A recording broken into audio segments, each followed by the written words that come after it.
Hello everyone, in this video I will show you how to make transparent text in your CapCut, right? So it's really easy. First of all, you have to go to your text section here, and once you go to the text section, make sure you just select default text, right? If you're using a caption, you can also do it with the caption, right? So I will just take it here. You have to select this clip here and you can just write anything, right? I will just increase the text size just to show you how you can do this.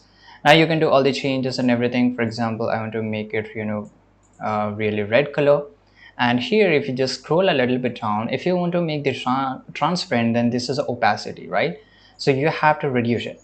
So once you reduce it, as you can see here, as the percentage goes down, it will not visible, and as I increase it, as you can see here, you will able to see it on the screen.